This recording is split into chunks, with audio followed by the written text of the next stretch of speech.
Hi, welcome to this month's edition of SMA Sketch Club. And before we go into the studio, we are going to look at a couple of pieces of art to get us inspired. So let's take a look at this oil painting. This is an oil painting that is in Gallery 2 at the museum, and it was painted by an American artist named Harold von Schmidt. And von Schmidt was known as an illustrator, and he would illustrate a lot of stories, and these stories would be published in magazines. And this painting is helping tell a story that was written by the novelist Zane Grey. The name of the story is The Shepherd of Guadalupe. Let's take a second to look at this painting and see if you can think of what might be happening in this painting. There for sure is a lot of action going on. I can tell that by the look on the horses' faces, the way the horses' bodies are positioned. And I can also tell that there's action by looking at the two people that are in the painting. If you look at the person that is in the front or the foreground of the painting, it looks like that is a cowgirl, and it is a cowgirl.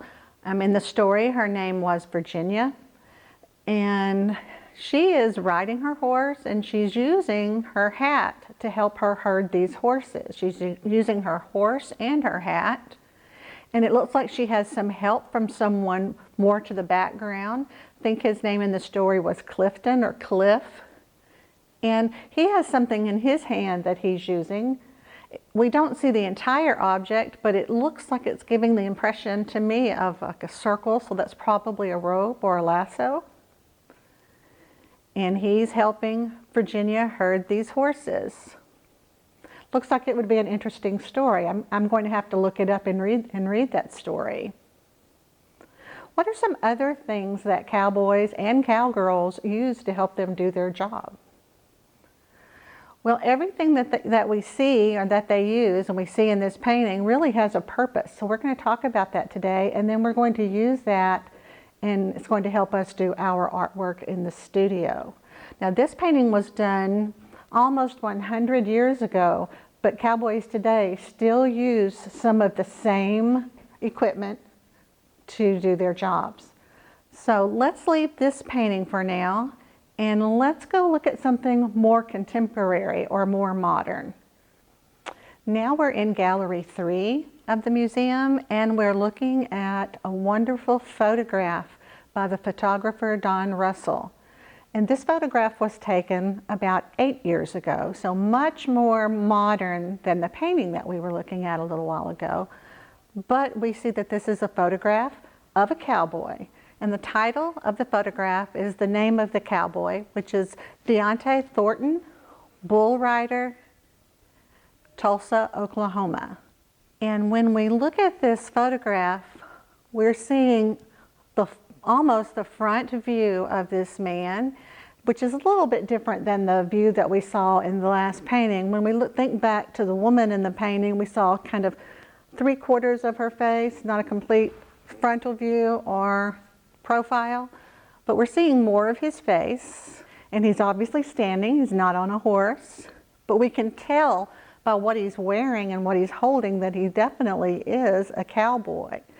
This man was a cowboy, or is a cowboy, and he said that he learned what he knows about being a cowboy and ranching from his father, so it's been handed down to him. And let's think about what he's wearing. What is something that he's wearing that we saw in the other painting? Right, he has on a hat. Now the hat looks really cool, doesn't it? But does it serve a purpose? Yes, the hat really is there so it protects the cowboy's head, protects him from sunburn. It gives him lots of shade, even protects the neck from sun. What else does he have on him that protects him? Do you see the things that are on his legs? They're going over his pants. They're probably made out of some kind of leather. They have some fringe on them. Those are called chaps. And those are to protect the cowboy's legs when they're working with the animals.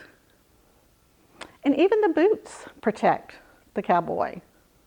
So everything is there for a reason. The vest And the long sleeve shirt helped protect his upper body and his arms. And do we see that he's holding a lasso or a rope similar to the one that we saw in the oil painting? So cowboys were around a long time ago, and they're still around today, and this is a photograph of a contemporary cowboy. I think it would be fun to go into the studio and draw a picture of a cowboy and a cowgirl maybe.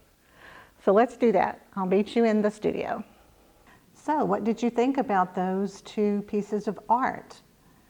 They were very different, done in very different time periods, but they also had some similarities. They were both cowboys or cowgirls. So we're going to take what we learned today and we're going to make our own art. So let's get started. You're going to need a piece of paper and a pencil, and then later something to color with. You could use crayons, colored pencils, or even markers. So let's get started on our drawing of, we're going to do two figures, and I'm going to do a cowboy and a cowgirl.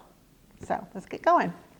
We talked about some of the things that cowboys wear and have with them to help them with their work. And one of the items that we talked about was the cowboy hat. So we're going to start by drawing the hat. And I'm going to do this real simply, and you can draw along with me. We're going to start by making a shape that looks kind of like a big arch or an arc. And I'm going to do another one over here beside it. And if they touch, that's okay. No matter how yours turns out, it will be your drawing and it'll be something that you can be proud of.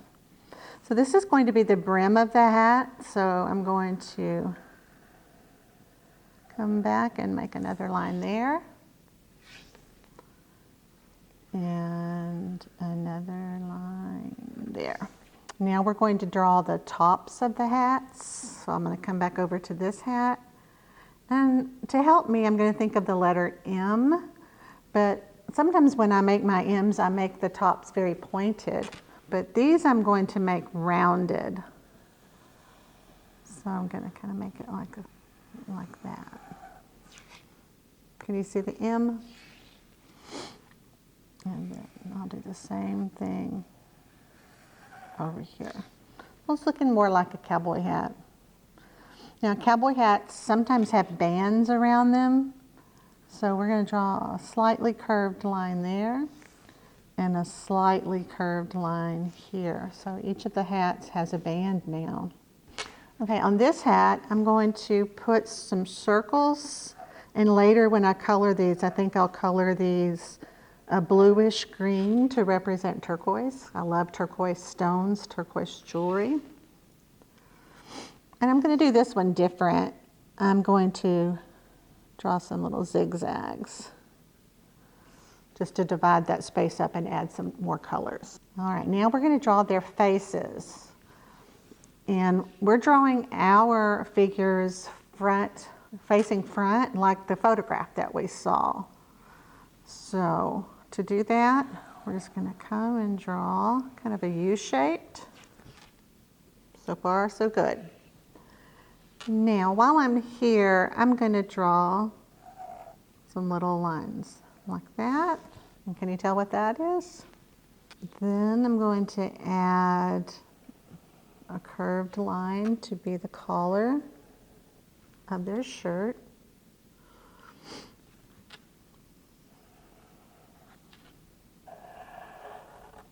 Their shoulders.